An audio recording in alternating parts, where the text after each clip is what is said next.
Hello friends, मैं सोच स्वागत करता हूं प्रगति क्लासेस पर, जहां हम लोग यूपी ट्रिपल एससी पेट का जो है प्रैक्टिस सेट कर रहे हैं। तो आज हम लोग जो है तीसरा प्रैक्टिस सेट करेंगे पॉलिटिकल, हमारे पॉलिटी का। किसका दोस्तों? पॉलिटी का जो है, इंडियन पॉलिटी का, भारतीय राज्य व्यवस्था का जो है हम लोग आज तीसरा प्रैक्टिस सेट करेंगे, जो आपके लिए काफी इंपॉर्टेंट होने वाला है।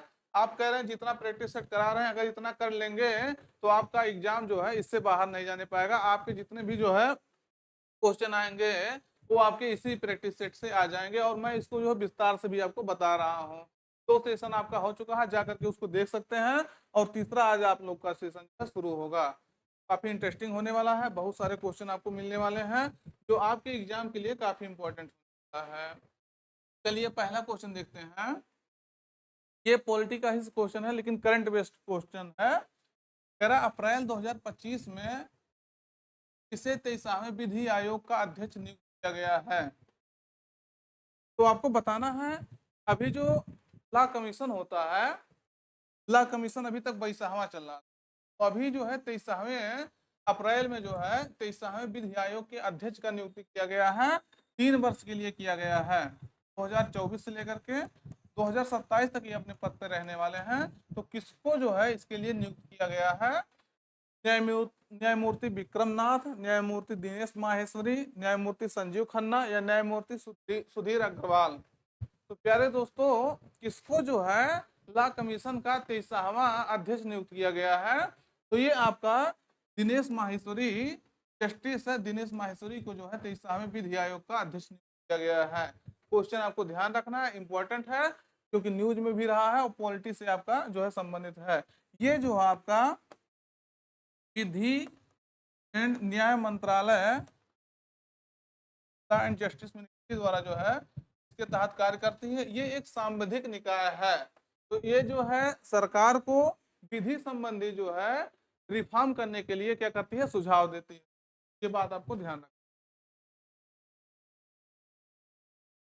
अगला है, पंचायतों से संबंधित प्रावधानों का उल्लेख भारतीय संविधान के किस भाग में किया गया है?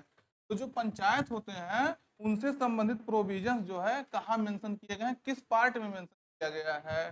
तो पार्ट 9, 5 जो है 10, या जो है 7, किस पार्ट में जो है इसका पंचायत संबंधित प्रोविजंस मेंशन किया गया है? तो सही उत्तर आपका क्या रहेगा दोस्तों? पार्ट 9 में आपके जो है, पार्ट 9 में क्या किया गया है?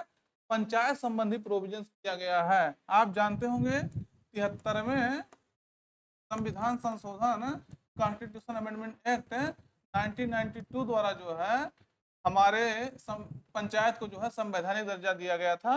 और वही 74वें संविधान संशोधन द्वारा जो है, 74वें कॉन्स्टिट्यूशन अमेंडमेंट 1992 द्वारा, तब 1992 द्वारा जो है नगर पालिकाओं को जो है संवैधानिक दर्जा दिया गया था, जिसके लिए जो है पार्ट 9A जो है जोड़ा गया था। और इसके लिए अलग से जो है पंचायतों के लिए जो है 11वीं अनुसूची जोड़ी गई थी।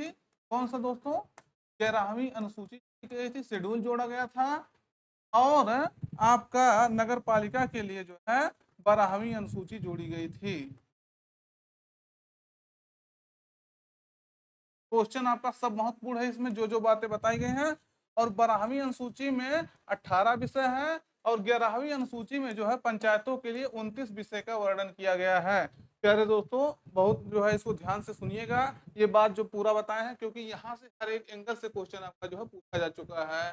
तो काफी इंपॉर्टेंट है ये, आप इसको आपको ध्यान रखना है। अगला है, भारतीय संविधान का कौन सा अनुच्छेद यह निर्धारित करता है कि सर्वोच्च न्यायालय द्वारा घोषित कानून भारत के क्षेत्र के भीतर सभी अदालतों पर बाध्यकारी होगा? तो ये आपको बताना है कौन सा आर्टिकल्स है जो ये कहता है सुप्रीम कोर्ट अगर कोई डिसीजन देगा तो बाइंडिंग होगा उसके नीचे के सभी कोर्टों पर। सब जो है भारत की टेरिटरी में जो है उसके नीचे जितने भी कोर्ट हैं उसको उसके लिए जो है बाध्यकारी होगा, बाइंडिंग होगा। बताइए आप लोग जो है कौन सा आर्टिकल्स है? 141, 40, 42, 45। तो सही उत्तर आपका रहेगा दोस्तों 141 जो है ये पावर देता है सुप्रीम कोर्ट को। सुप्रीम कोर्ट अगर कोई डिसीजन देता है तो वो जो है नीचे के सभी न्यायालयों पर जो है बाध्यकारी होगा, ये आपको ध्यान रखना है। 142 में जो है कंप्लीट जस्टिस का जो है सिद्धांत दिया गया है, इसके बारे में कभी आपको डिटेल्स में बताया जाएगा। अगला है प्यारे दोस्तों, निम्नलिखित में से किस समिति ने संविधान में मौलिक कर्तव्यों को जो है सम्मिलित करने की सिफारिश की? तो अभी कल वाले सेशन में जो है पूरा इसके बारे में, पूरा मौलिक कर्तव्य के बारे में पूरा मैं एक जो है क्वेश्चन आया था उसके थ्रू जो है पूरा बता दिए थे। तो ये आपको बताना है जो है किस समिति द्वारा जो है ये सुझाव दिया गया था जो हमारे मौलिक कर्तव्य है उसको जोड़ा जाए। तो इसके लिए जो है चारों में से कमेटी आपके नाम दिया गया है सामने, बताइए पढ़ करके कौन जो है इसके लिए कार्य करता है, मतलब इसके लिए रिकमेंड किया था। तो स्वर्ण सिंह समिति द्वारा जो है मौलिक कर्तव्यों को जोड़ने के लिए सुझाव दिया गया था। इसके लिए जो है 42वां संविधान संशोधन किया गया था। कब किया गया था? 1976 में किया गया था। इसके तहत स्वर्ण सिंह समिति के जो है सुझाव पर इसके तहत जो है भाग पार्ट 4A जोड़ा गया था संविधान में। 51A अनुच्छेद के तहत जो है हमारे फंडामेंटल चीज को जो है इसमें जोड़ दिया गया था। पहले जो है 10 ही मूल कर्तव्य थे, बाद में जो है 86वें संविधान संशोधन 2002 द्वारा जो है 11वां फंडामेंटल ड्यूटी जो है जोड़ा गया। तो ये कहता है कि जो 6 से 14 वर्ष का अगर कोई बच्चा है तो उसके माता पिता का ये कर्तव्य है कि उसको जो है एजुकेशन का जो है अवसर प्रोवाइड किया जाए। तो ये आपको ध्यान रखना है स्वर्ण सिंह समिति। और ये जो है आपके यूएसएसआर यानी रूस के संविधान से लिया गया है, क्या हमारा जो है मौलिक कर्तव्य है, तो ध्यान रखना है। अगला है भारत के संविधान के अनुच्छेद 123 और 213 निम्नलिखित में से किस विषय से संबंधित हैं? 213 आर्टिकल्स और 123 आर्टिकल जो है ये किससे रिलेटेड है दोस्तों, ये बताइए। रिट जारी करने से, या न्यायालयों का क्षेत्राधिकार से, या अध्यादेश बनाने की शक्ति से, या वार्षिक विवरण से संबंधित है? तो बताइए जो है ये जो है आपका 123 और 213 ये किससे रिलेटेड है दोस्तों? ये आपका जो है ऑर्डिनेंस मेकिंग पावर जो है इसमें दिया गया है, पावर टू मेक ऑर्डिनेंस। अब आप कहेंगे ऑर्डिनेंस क्या होता है, अध्यादेश क्या होता है? ये लोग तो जान रहे हो तो सही है, नहीं जो जान रहे हैं वो उसका मतलब ये होता है जब हमारा संसद और हमारी विधानसभा जो है सत्र में नहीं होता है तो 123 के तहत जो है गवर्नर, सॉरी 123 के तहत प्रेसिडेंट को ये पावर दिया जाता है कि वो जो है जब संसद सेशन में नहीं है तो उस पर क्या कर सकते हैं, कानून बना सकते हैं। और 213 के तहत जो है गवर्नर को पावर दिया जाता है कि जब विधानसभा और विधान परिषद सत्र में नहीं है तब जो है वो कानून बना सकता है। और उस कानून को जब जैसे ही सदन चलने लगेगा उसको पास करा करके फिर वो जो है एक्ट का रूप लाया जाएगा, एक्ट का रूप ले लेगा। और वो जैसे जैसे जो है कानून बनाया गया था, अगर गवर्नर या प्रेसिडेंट जो है उस पर ऑर्डिनेंस लाया गया है तो सेम उसी तरह कार्य करता है जैसे संसद में जो है कानून बनाया जाता है, वैसे ये ऑर्डिनेंस भी काम करेगा जब तक ये जो है रहेगा, ध्यान रखना है। और जो है वार्षिक वित्तीय विवरण जिसे बजट कहते हैं 112 में इसका प्रावधान किया गया है, इसको ध्यान रखना।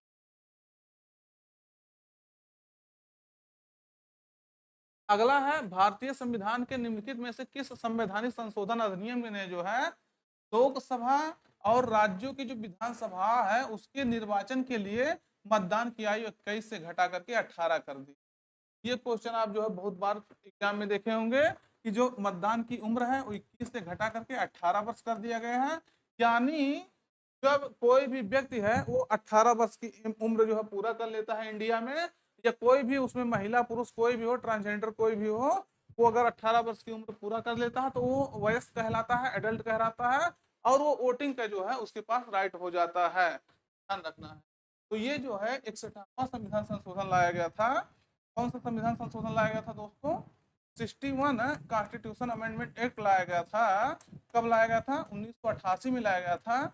इसके तहत जो है वोटिंग का अधिकार जो है 21 से घटा करके 18 कर दिया गया था। ये आपको ध्यान रखना है, इंपॉर्टेंट क्वेश्चन है, बहुत बार क्वेश्चन पूछा गया है। और ये चीजें जो है 1989 से लागू है। तब से लेकर के अब जो है कोई भी व्यक्ति 18 वर्ष का हो जाता है तो उसके पास जो है वोटिंग का राइट हो जाता है। तो ये बात आपको ध्यान रखना है मित्रों। अगला क्वेश्चन है, भारत में सीएजी यानी नियंत्रक एवं महालेखा परीक्षक की नियुक्ति के लिए कौन उत्तरदायी है? तो ये आपको बताना है, ये जो है सीएजी की नियुक्ति कौन करता है? बताइए कौन करता है सीएजी की नियुक्ति?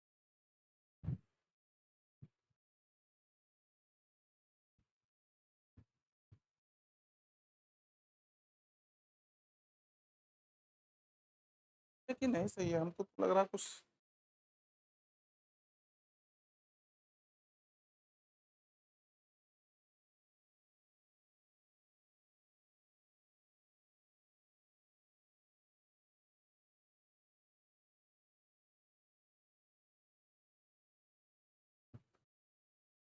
Just one minute.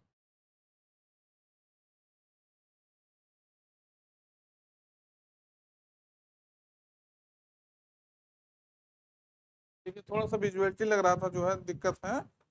शायद सही हो गया होगा, नहीं होगा तो फिर थोड़ा बहुत दिक्कत, लेकिन आपको अक्षर जो है शायद पूरा दिख रहा है साफ।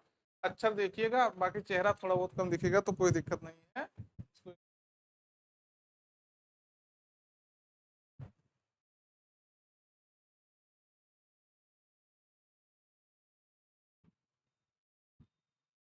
चलिए आगे बढ़ते हैं।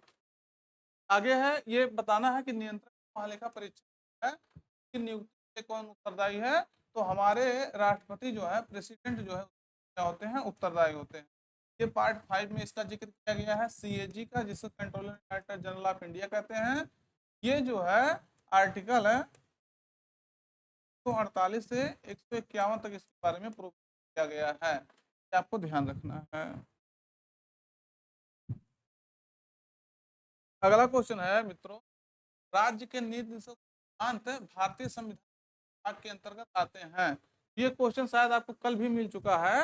ये आपको बताना है जो नीति निषेध तत्व है वो किसके तहत है, किस पार्ट के तहत जो है डीपीएसपी का जो है वर्णन किया गया है। तो ये आप बताइए किसके तहत किया गया है? पार्ट जो है 4321। तो ये जो है आपका किया गया है पार्ट 4 की तरह। पार्ट 4 में जो है डीपीएस का वर्णन किया गया है, जो आपके आर्टिकल 36 36 से 51 तक है। ये जो है राज्य का कर्तव्य है कि राज्य को इस हिसाब से कार्य करना चाहिए। 3 में आपका जो है फंडामेंटल राइट्स है, 2 में आपका जो है सिटीजन है, और 1 में आपका यूनियन एंड इट्स टेरिटरी है, संघ और उसके राज्य क्षेत्र के बारे में जिक्र किया गया है।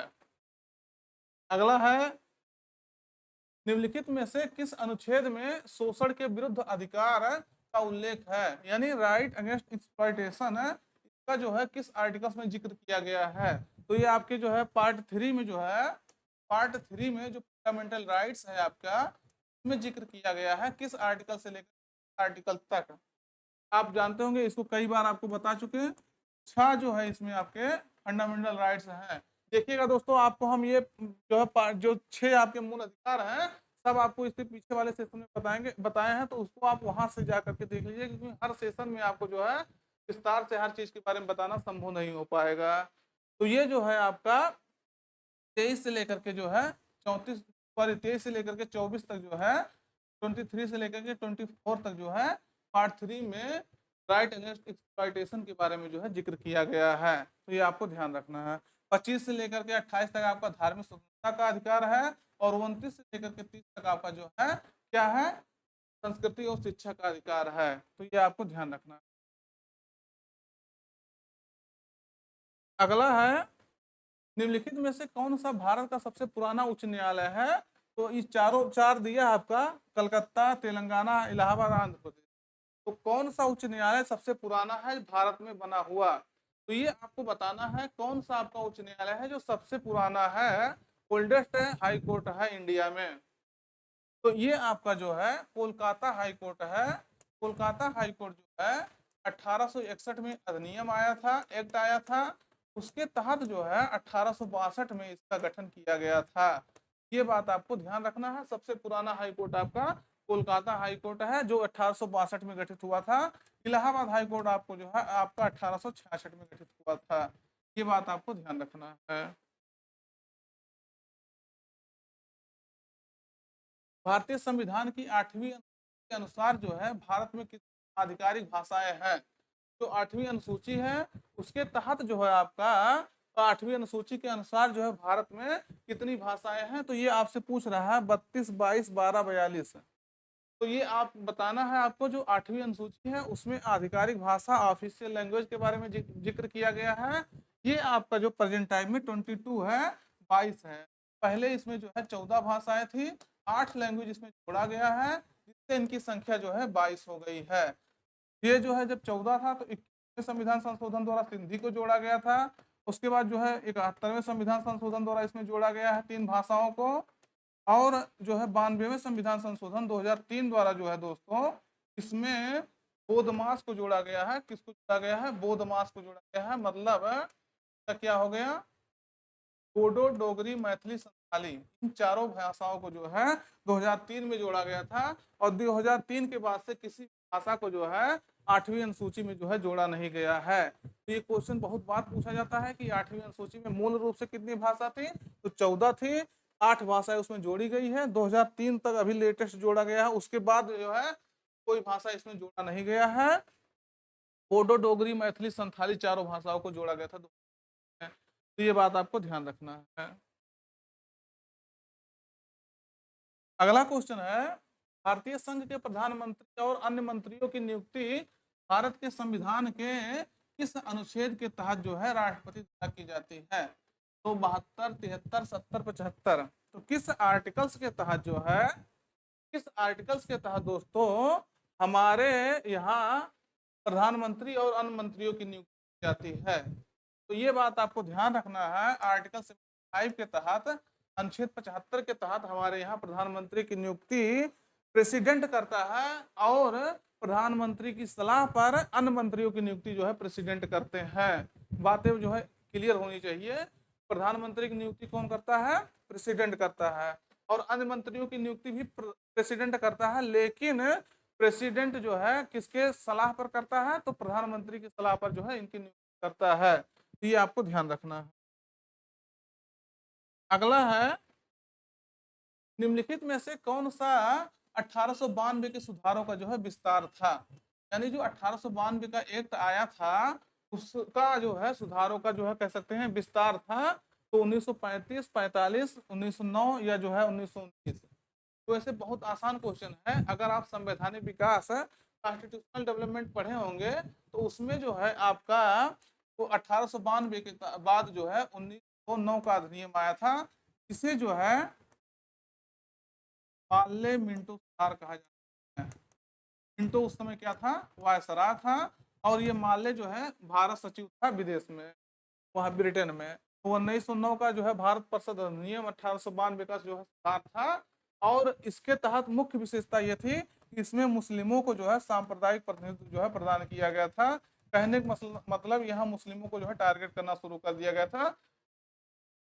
सीधे कहा गया कि हिंदू और मुस्लिम जो है दोनों एक साथ मिलकर के काम नहीं कर, तो इनको जो है सांप्रदायिक आधार पर जो है बांटने का प्रयास किया गया था 1909 के जो है माल्ले मिंटो सुधार के द्वारा। अगला है, भारत में राष्ट्रव्यापी जीएसटी का जो है विचार निम्नलिखित इसके द्वारा प्रस्तावित किया गया था। तो अगर देखेंगे तो ये जो है इकोनॉमी से संबंधित आपको कुछ टॉपिक मिल जाएगा। कुछ आपको जो है जीएसटी के बारे में बता देते हैं अभी कि आपका जो है कैलकल टास्क फोर्स के द्वारा जो है 2003 में लगभग गठित किया गया था। उसके द्वारा जो है रिकमेंड किया गया था को एक जो है टैक्स जो है सिस्टम होना चाहिए जीएसटी जैसा, गुड्स एंड सर्विस टैक्स जैसा। जो 101वें संविधान संशोधन 2016 द्वारा जो है 1 जुलाई 2017 से पूरे देश में जो है लागू हो गया है। को ध्यान रखना है। कैलकल टास्क फोर्स जो है कमेटी इसको जो है रिकमेंड की थी। तो ये बात आपको ध्यान रखना है दोस्तों। इसके लिए जो है आर्टिकल 279 के ए के तहत जो है ये एक जीएसटी काउंसिल भी बनाया गया है।